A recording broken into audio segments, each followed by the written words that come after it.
Hola a todos, hoy vamos a hablar del problema de la investigación. Bien,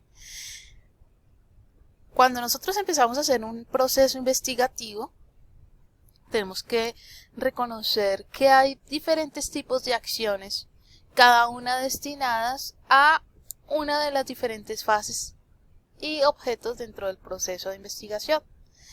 Entonces, hay acciones destinadas a construir el objeto de estudio del que vamos a investigar. En estas acciones, pues, vamos a construir el propósito, los objetivos, el problema, el marco teórico, el estado del arte. Bien, habrá por otro lado acciones destinadas a determinar cómo se va a investigar. Diríamos entonces que estas acciones están destinadas más en un contexto metodológico. Aquí se elige y planifica el método, se construye teórica y metodológicamente el campo. Seleccionamos las muestras, elaboramos los instrumentos, creamos las técnicas y diseñamos mecanismos de evaluación. Por otro lado, están acciones destinadas a interpretar los hallazgos, comprender, exponer, en general interpretar. ¿Bien? ¿Qué es importante reconocer? Pues que cada una va a marcar ciertas fases dentro del proceso. Cada una de esas acciones son totalmente diferentes. Y bueno, que la investigación no va a ser siempre la misma. Y que si, ojo con esto, si en una etapa hay algo que está mal hecho, pues ya no esperemos que en la segunda, siguiendo lo que se hizo en la primera, obtengamos buenos resultados.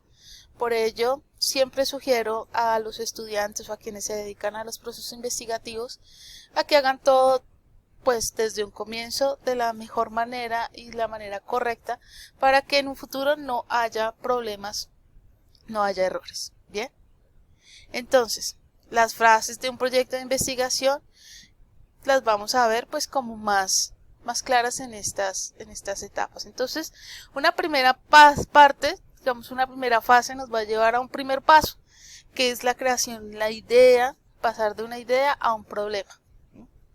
Entonces, en esta etapa vamos a trabajar y precisamente en esta presentación mostraremos la idea y el problema. Acto seguido vendrán los objetivos. Esto estará muy relacionado con la teoría. Posteriormente, la metodología. Cuando hablamos de metodología, prefiero hablar más de un diseño metodológico, hablando del tipo de investigación, los métodos, las técnicas, los instrumentos a aplicar. Y en una etapa quinta sería como la revisión de resultados. ¿Sí? Ahora, piensen esto. Si una de estas etapas posteriores al paso 1 se encuentra mal, créanme que todo estará muy mal. Por eso, pues la idea es que desde un comienzo todo esté claro. Entonces vamos a empezar a definir la idea, el problema, que es lo que nos convoca en este video. Entonces, para empezar, hay que tener una intuición. Esta etapa es bastante intuitiva, que pena la redundancia, pero es necesario recalcar pues que no tiene un aspecto muy formal, no obstante es aquello que nos da el inicio a toda la formalidad. Es la etapa en la que en un primer paso reconocemos la idea de investigación. Una idea no es un problema, una idea no es un tema necesariamente, una idea es algo muy amplio. Pero si no existe una idea, pues posteriormente va a ser más complejo. ¿Bien? ¿Qué es una buena idea y qué indicios hay de una buena idea de investigación? Lo primero es el gusto. Si no hay gusto por lo que se va a hacer, muchachos, pues sugiero que no lo trabajen. Hay cosas en la vida que a uno no le gustan. Y si lo obligan a hacerlo, créanme que va a ser fatal, va a ser patético. Entonces, si se empieza con una pues mala sensación, si no hay gusto por lo que se va a hacer, pues no va a haber pasión, no va a haber ningún tipo de empeño que se le dé al trabajo. ¿Sí? ¿Cómo se halla el gusto? Bueno, no creo que exista una fórmula la que se diga, bueno, tengo el gusto en esta parte, no, tampoco, pero sí creo que hay tendencias, hay vocación, hay inclinaciones, y eso hay que escucharlo, hay que escuchar ciertas tendencias a hacer algo. Voy a ponerles un ejemplo para que me entiendan. Yo desde siempre he sido muy mala, pero supremamente mala para todo lo que tiene que ver con biología. Todo lo que tiene que ver con biología, ciencias naturales. ¿Sí? Entonces, a estas alturas, yo no investigaría sobre crecimiento de plantas, no me interesaría, por ejemplo, la entomología, nada de eso. Entonces, allí no hay gusto. ¿Sí? No obstante, entonces se me preguntará, ¿qué le gusta? Pues a mí me gusta la filosofía política, todo aquello que tenga que ver con política, ¿bien? Entonces por ahí empieza un área que me gusta. ¿No? Bueno, ahora cualquiera dirá, pero ¿para qué investigar si es que no se va a hacer una gran transformación? Es cierto. Y aquí es claro, las ideas de investigación no son nuevas, pero sí novedosas. En la forma como usted postule las circunstancias, el enfoque de la situación, lo que va a permitir que su investigación sea novedosa. ¿Mm? Miremoslo así. Voy a ponerles un ejemplo de cosas que no son nuevas, pero sí novedosas. Hoy precisamente estaba haciendo la revisión de un trabajo de grado. Y el trabajo de grado estaba hablando sobre las representaciones sociales del delito. Las representaciones sociales del delito se han mirado hace tiempo. Entonces, se han mirado desde Moscovici, se han mirado desde Jung, desde Durkheim. Bien, eso no es nuevo. Pero, ¿qué es lo novedoso que hace este trabajo y por qué hay que distinguir entre lo nuevo y lo novedoso? Este trabajo trata de sacar esas representaciones sociales del delito, pero desde un enfoque jurídico.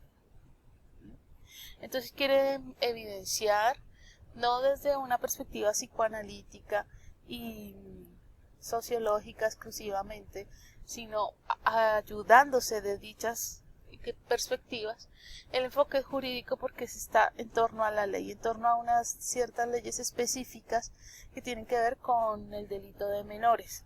Entonces eso ya empieza a convertirlo en novedoso. Ahora, mezcla ciertas metodologías y ciertas técnicas e instrumentos, digamos, utiliza como instrumento la entrevista a profundidad. ¿Sí? Y tiene una constante de la variable 10 en que se relaciona el delito en el discurso de los jóvenes de las localidades de Usme y Ciudad Bolívar en Bogotá. ¿Sí?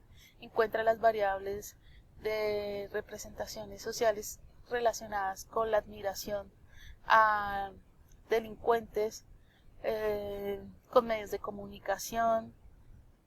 Y un factor que me parece clave es la forma precisamente como los medios intervienen en la necesidad de generar dos bandos en el contexto delictivo. ¿Sí? Bueno, entonces, si bien no es la primera vez que se mira las representaciones sociales en torno al delito, no es nueva, resulta novedosa porque tiene una orientación jurídica. ¿Listo? Bueno, una buena idea es útil en la formulación de futuros problemas o solución de los mismos. Entonces, muchos dicen que los procesos investigativos en ciencias humanas y ciencias sociales no tienen sentido porque son especulativos. Y tal vez tengan razón hasta cierto punto. Pero una buena idea pues nos puede dejar fundamento para posteriores estudios o solución de un problema. Y eso es muy valioso. Por ejemplo, si en los años 80 se hubieran hecho estudios diagnósticos sobre el posible consumo de sustancias psicoactivas en colegios en Bogotá, no estaríamos en las circunstancias en las que nos encontramos hoy. ¿Sí? Bueno, siguiente elemento, pertinente y factible. Es decir, una buena idea no es aquella que está en el aire y que nunca puede aterrizar. Para eso necesito aterrizarla, vamos a ver por la forma de las preguntas. Y está dada en un mundo empírico, donde pues viene el siguiente elemento, es viable. Puedo revisarla y la viabilidad va por dos vías, pues que sea un trabajo que yo pueda revisar de empírico fáctico y por otro lado que dadas mis condiciones lo pueda realizar.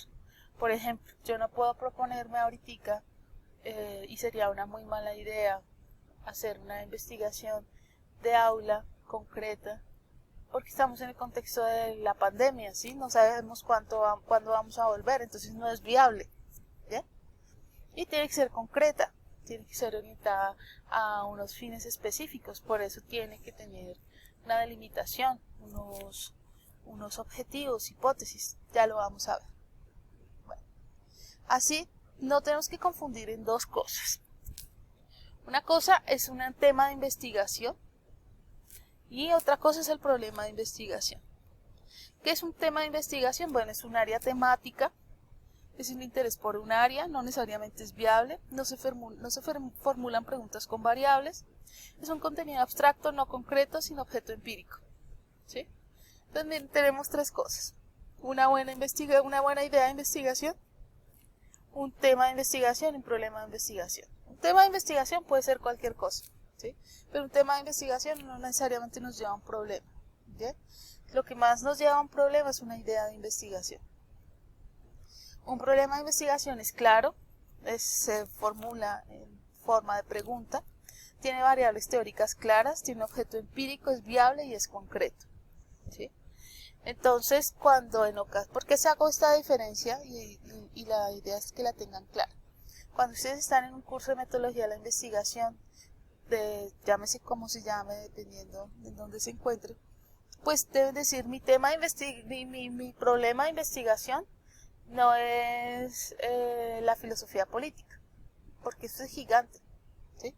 Eso es un tema, es un área, y eso no tiene nada que ver con un posible problema de investigación. Los problemas de investigación son específicos, son concretos, son viables, tienen un objeto empírico dentro de una área temática, ¿sí? Entonces, ese tipo de cosas hay que diferenciarlas, ya vamos a ver. Bueno, entonces, para construir el objeto es importante responderse a la pregunta ¿qué se va a investigar? Y tenemos tres elementos. El primero, identificar la situación problemática. Se describe el contexto y los antecedentes. ¿Qué significa eso? El contexto es donde la situación se da. Entonces el contexto tiene que ver con la ubicación espacio-temporal. Tiene que ver, si no hay ubicación espacio-temporal, si estamos frente a una investigación analítica o filosófica, puede ser simplemente temporal o simplemente espacial. Para eso se necesita cierta agudeza epistemológica, cierta vigilancia epistemológica. Y por otro lado, los antecedentes. Los antecedentes, y aquí una cosa muy importante, se han confundido constantemente con el estado del arte y son dos términos diferentes. Los antecedentes es qué ocurrió antes o qué hace que esas circunstancias se den. Voy a ponerles un ejemplo de antecedentes.